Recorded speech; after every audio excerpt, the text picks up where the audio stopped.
All right. Welcome back, everybody. Hello, hello. Well, we wanted to bring on Tamara Golden. I incorrectly put Wolf. I don't know who I was thinking of. Um, for to talk about what she is going to be presenting on at the Small Business Grit. Jennifer and I met with Tamara way back when in September, and we were both intrigued by her business and that's why we actually invited her to speak at the Small Business Grit because it's so interesting. So Tamara, do you want to give a little intro to yourself? Sure, happy to. Thanks, ladies. And I'm excited to be here with you. And I'm super excited for the Sales Circus coming up in March and to be a part of this whole community of speakers who are going to be presenting to your wonderful audience and members. And so I'm going to actually be talking a little bit about retreats. And we're kind of in a lull period right now of retreats because of the pandemic, and we're not able to gather and we're not able to travel. But what that means is there's a lot of pent up desire and, dare I say, need for people to gather together in community in person. So I'm going to be talking about, looking forward to really bringing those types of events back and thinking forward to how to embed them strategically into your business. Because that's for a lot of the folks that come, I know are going to be in growth mode. They want to figure out how to grow their business, look at strategic, interesting, diverse ways of doing that. And retreats is certainly one.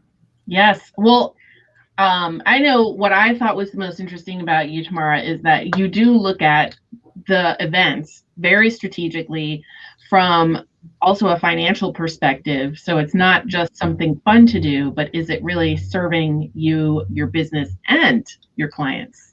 Because we forget about our business side. We always focus on our client side.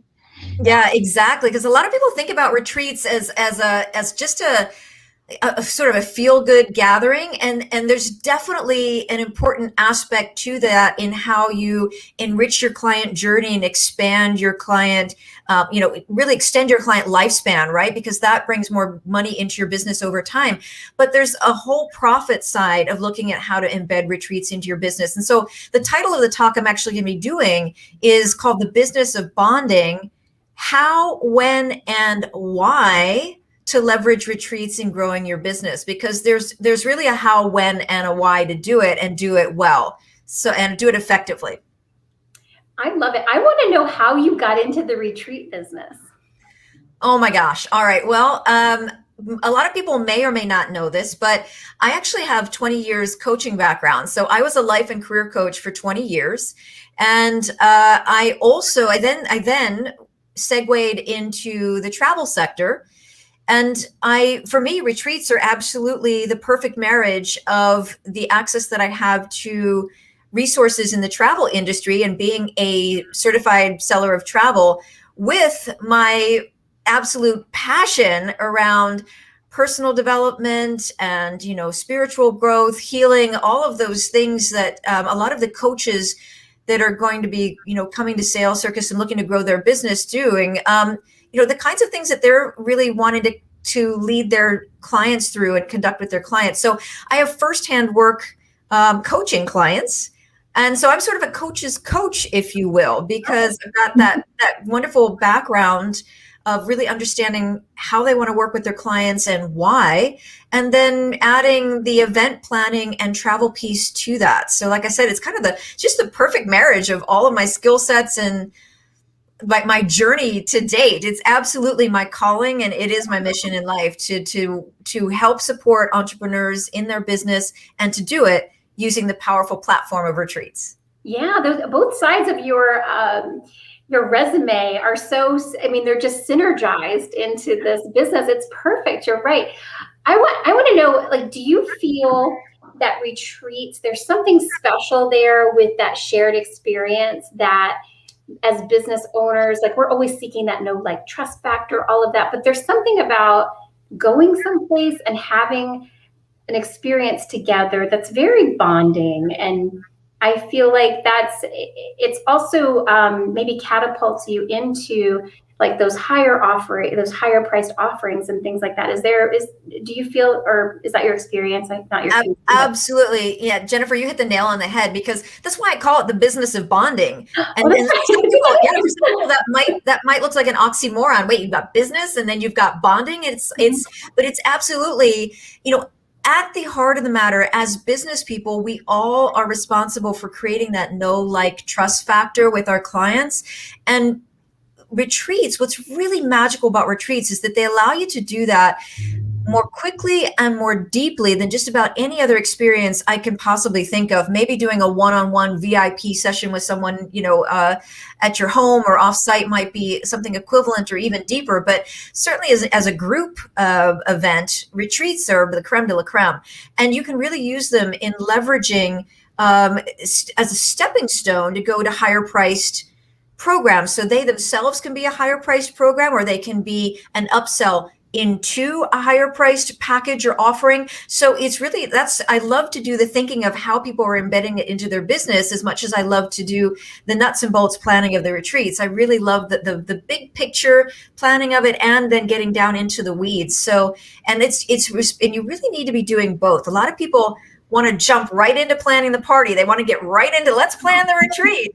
And I always have to reel them back a minute and say, okay, well, but why are you doing this? And how do you want to do this so that you can be doing it sustainably in your business and making profit from it? And so that it meshes with your other programs and offerings, because, by the way, that's what's going to help it fill more organically as well. So thinking all of that through deserves some time and some attention before you start planning the retreat.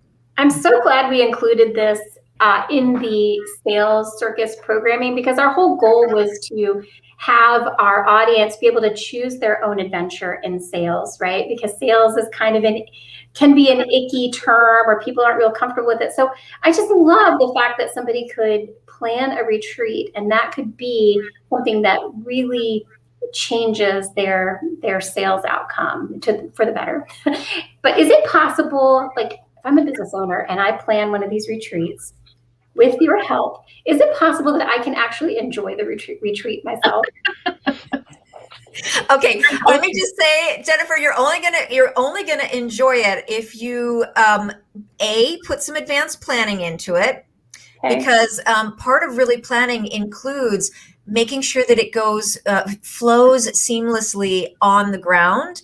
And the other thing that it's important to do is to have a good resource or backup team with you, whether that's someone that's responsible and part of the property staff of the venue where you're hosting the retreat, or maybe it's an assistant that you bring along with you, whether that's a trusted friend or it's a VA or someone on your staff, or even a friend or a partner. But you've got to have it all planned out and mapped out, first of all, and then you've got to have some good support, because that allows you to really be present for your participants and for your clients. Because as a retreat host or retreat leader, that's your number one goal, and your number one mission is to really be present for that educational piece, and to just sort of energetically be present with people while they're during that whole experience, right? And that demands you're a lot of attention, time, energy, and so you should not be dealing with the logistics at that point. What constitutes a retreat versus, a conference or a summit? Oh, Mary Sue, thank you for asking that question, because I see this term used and, in my humble opinion, misused so often. So when I'm talking about a retreat, ideally, I mean, there's nuances here, but ideally I'm talking about at least a minimum 3 or 4 days where you're taking people off site. And I will say a lot of people have very successfully transitioned to doing virtual retreats during the pandemic period. Problem is, you're not taking people out of their homes. You're not taking people away from the chaos, the chaos and the distractions. Even if you can close the door for 8 hours, you still open the door, and the kids need to be fed, and the dogs need to be walked, and the laundry has to be done, and there's all those distractions that come rushing back in. The real magic of an in-person retreat is taking somebody out of those and away from those distractions, so that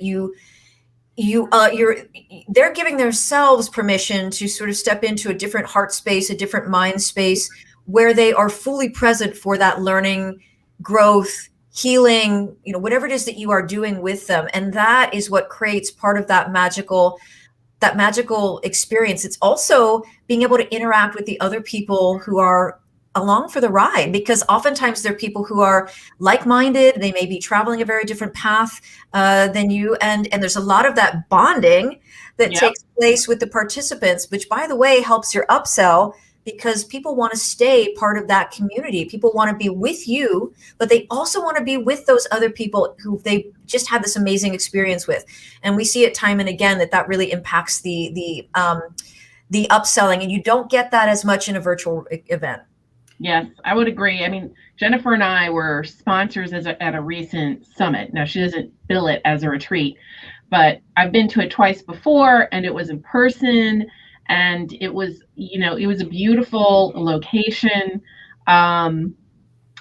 Doing it at home was just not the same from that perspective, because I even kicked out my whole family. I was like, take the dogs, go somewhere else for the whole weekend. I think if I had to relocate, it would have been even more stressful. But then I had to feed myself. And being a sponsor, we're kind of supposed to be on when the sessions are off. And so it was like, we were trapped in front of our computer. Not to take anything away from like all the effort that went into the event. They did a great job, but it was a different experience. Yeah. And the other thing is, the part of being on a retreat, I always say that there are three key elements. There has to be, number one, some teaching element, right? Teaching, training, even if it's a mastermind and you're leading a discussion, but there's some educational piece to it, right? Then the second is the bonding piece, where they get to not only interact with one another, but they get to interact with the destination. Yes. And you're not doing that in a virtual retreat. You're not going out to some, as a group to do some amazing sightseeing experience in the afternoon, or having a cooking class together, or doing some kind of interesting activity or excursion. And number three is downtime. Because downtime, and that's the one that everybody forgets, because this isn't a conference, it's not a summit, it's not a boot camp. You're not going at people with information 8, 10, 12 hours a day, because you have to allow people some assimilation and absorption and reflection time, because that is really when the magical transformations happen. What is with that downtime? Oh, sorry. Yeah. What's the ratio that you recommend to people, just on a percentage wise, between those three things? Because I totally get you on the downtime. Yeah. And so this is going to blow your mind, but in the retreats that I really, the retreat formula that I put together that I've seen most successful is to not be teaching more than 4 hours a day. Yeah. That makes so much sense. It's usually 2 to 4, and you can even break it up. So you could do 2-3 hours in the morning, maybe come together for some discussion time in the evening. And then I really love to have, again, depends on the length of the retreat, how much you can do this, but I love to have an afternoon excursion, where you can at least one afternoon excursion where it's not about the educational material, but it's really about allowing people to get to know one another, bond, enjoy the destination, and then some meals together, usually a welcome meal, a farewell meal, so some meals together. And then that downtime, I usually like with the longer retreats to give them 1 or 2 afternoons. Maybe they can do a spa treatment on one of those afternoons, but certainly having them have the evenings to themselves. Sometimes the introverts need to withdraw and just decompress, but everyone needs that absorption time, even the introverts. I need my downtime. It's very valuable. I don't function without it. Okay, so Tamara, I have a question. So I think a lot of business owners immediately, don't want to do a retreat because they think of the cost and how nerve-wracking it is putting it all out there and then wondering if anyone's going to buy a ticket. Like, what can you do to make them feel better about, considering a retreat? Well, I would say I got 3 words for you: planning, planning, and planning. Yeah, because, first of all, there's different people wanting to do different things at different price points. And so the very first thing is to have a conversation about what your goals are behind the retreat. What is your demographic? What can they afford? Is this a luxury high end? Do you have a high end brand? Or is this something that's more crunchy granola, cabin in the woods kind of a thing? So having that conversation about realistically where we are with the numbers and what your goals are. Is this a stepping stone? Is the upsell really the goal here, or do you want to be making profit from the retreat itself or some combination? Teasing all of that out is super important. I mentioned that the planning is important because the planning helps you fill it more organically. If you're putting a retreat in front of people at the right time when it makes sense sequentially with what they're learning from you and sequentially in terms of the amount of money they're spending with you in your programs and offerings, it's going to make a lot more sense. It's going to fill more easily than, I don't know, let's use an example of putting a $6,000 retreat in front of someone who's only ever spent $60 with you and doesn't even know you that well. So it's better used as a client retention mechanism, not a client attraction mechanism. Okay. And that's a very clear distinguishing factor. And then it's when you put it in front of your clients and using it really as that stepping stone, or combining it with a higher ticket coaching program, for example, or mastermind, and having it be an in-person component, because that's a way to kill two birds with one stone. And anytime you add an in-person component, I don't care if it's a retreat or a workshop or VIP day, you can charge more money for that package or program. So it's just something to really, I flush all of that through with folks before we even start the planning. And that is why, because I want to make sure I'm setting them up for success. Yes. Well, Jennifer, I'm thinking of, and I can't think of her name, the woman that does coaching, but before the pandemic, it would start by taking her new coachees on a surfing adventure in the Caribbean. You're talking about Christine. Yes. Christine, yes. Yeah, it can be used as bookends, to launch a coaching program, to complete a coaching program, as a capstone, as a complement to a mastermind program. There's really, if they have a certification program or some very specific training that they're doing, it can be used as a component as part of that training. There's so many different ways that people can use it. Some MLM directors even bring their highest level salespeople together and use it as kind of a brainstorming, almost incentive, adventure. So it's a question of what your business looks like and what your goals are around introducing the retreat. And maybe it may not be for everybody or for every business, certainly. But I find that a lot of people who want to do retreats, they are just drawn to it. It's almost like a calling. Either they've done a retreat that was very impactful, or they've heard about other people who have done retreats, or there's just this seed that's been planted and they just have to do it. So, I try to get them to that end goal by all means. Well, I've always loved the word retreat. There's just something kind of comforting about it, and feels like it's relaxing, change of scenery. I don't know. It just has a lot of positive connotations for me. But I was thinking, well, not thinking, but I have been hearing a lot more recently about retreats from corporate America, particularly those companies that are now choosing work from home as a long-term option for their teams. And they're using retreats as ways to bring those teams together, maybe every quarter or a couple times a year. So they balance that, dispersed, environment with some, high touch environment. I was wondering if you were seeing any of that come across your desk.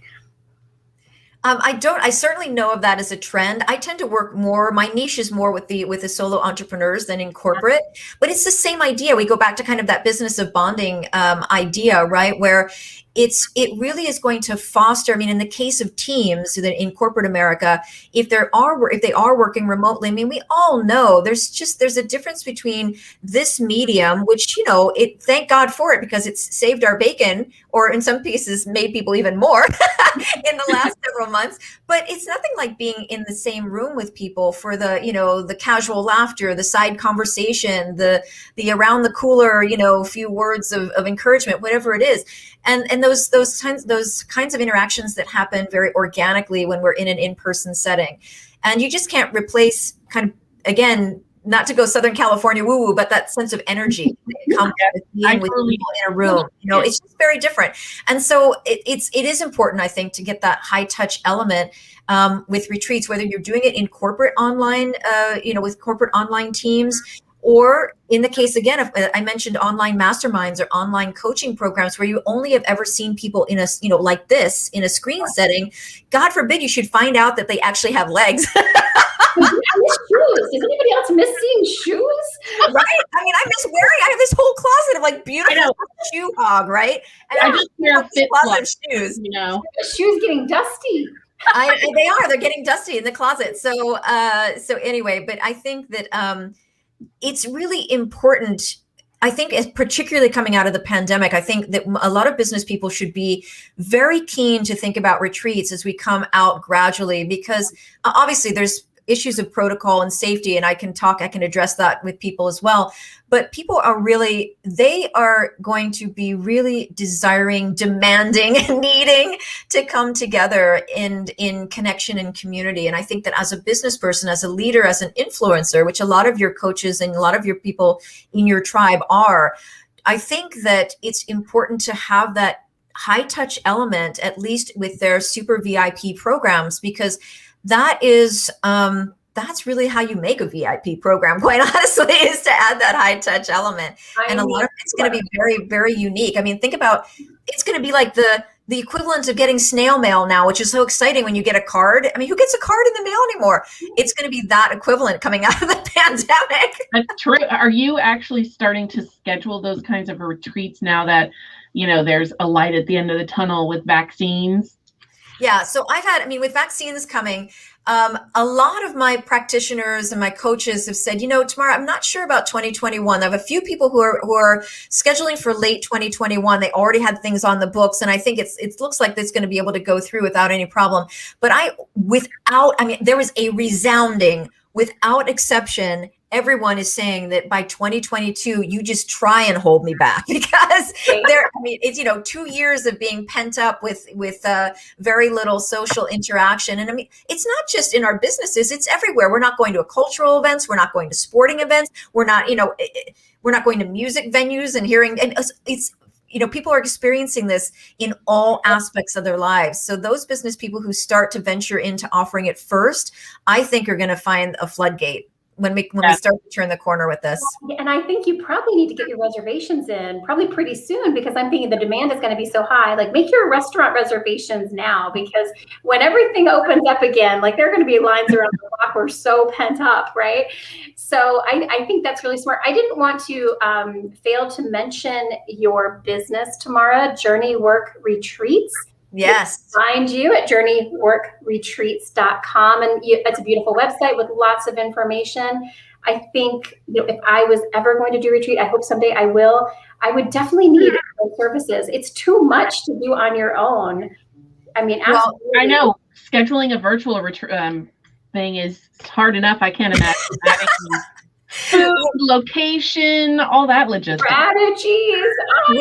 We offer a lot of support and various different services. So it depends on how DIY someone is. If they want to do it yourself, they can. If they want to do it with us. And we also, by the way, offer complete done for you services too. So I've become a lover of done for you services personally. Me too. I was a DIYer for a long time. I don't camp in a tent anymore, and I love the done for you service. Amen. Well, so one final question for you is, who do you want to show up for your presentation? Like, who kind of is the ideal solopreneur that really should incorporate retreats into their business? I want to invite anyone for whom this is resonating, because whether you're someone new to business and just starting out, I'd love to be able to plant the seed and have you think about what you need to do to get retreat ready in your business, all the way up to people who are really up leveling their business and maybe are entrepreneurs who are in the sort of high double digits into the triple digits incomes. They're in that's before the comma. And really thinking about up-leveling the business and adding retreats and how they might think about doing that strategically. So whether someone is thinking about this a few years down the road or they feel like they're ready to do it sometime very soon, I'd love to start that conversation with them. And by the way, the good news is, remember, these take about 6 to 9 months to plan out. That's what I always tell people, to allow 6 to 9 months and that's for the domestic ones. If you're going international, I would say 9 to 12. So the good news is it's not too soon to start having that conversation and to be thinking about it, even for 2022. So, now's the time to really start thinking about it. Yeah, plus give your attendees that much more time to spread their payments out. And, it's so nice to have something to look forward to, right? Amen for that too. So I love it. Well, thank you so much, Tamara. I'm so excited for your presentation at Sales Circus. And you've been so generous with your knowledge. And I just love this topic. It's so cool. It's such a cool way to boost your sales. Like, so differentiate yourself. Absolutely. Everyone else. It's amazing. I almost would love it if you had like a, Tamara Golden retreats list, so I can go and pick the one I want to go to that really resonates. Or a Tamara Golden retreat itself, where you go on a retreat to see how it's done for reals. I would pay for that. Well, that's something that's in the works. So to be continued. Yes. Oh my gosh. I was joking, kind of serious though, because I was like, as I was saying it out loud, I was like, yeah, that would be great. Well, I think I would love to do retreats for retreat leaders, because who more needs to fill their cup than all of the folks who are out doing the coaching and doing the healing and the giving, because a lot of them are givers and it's always a battle for the self-care. So that's a great idea. Oh, wow. That's amazing. Oh, wow. I'm excited. Yes, me too. Well, thank you so much. And we will see you in just over a month for the Small Business Grit. And we are doing, and you are so totally welcome to join us tomorrow. We're doing like these little turbo networking micro experiences. So the next one is February 23rd, if you'd like to join us. Awesome. Awesome. I'll look for those. I'll put them on the calendar. Yeah. I think we get quite a few coaches and solopreneurs coming through there. So maybe our next question should be, when they're collaborating, create a in-person retreat. Oh. Because we have been like creating collaboration turbo sessions. So that would be fun. Yeah, collaboration would be part of the aim for the retreat leaders retreat, by the way. Yes, that would make a lot of sense. It would, totally. Together, you've got something great is bound to happen. Absolutely. Well, Jennifer and Mary Sue, thank you so much for having me here. And I am super excited for the event in March. And I look forward to being able to share even more. Awesome. Thank you so much. All right. Bye.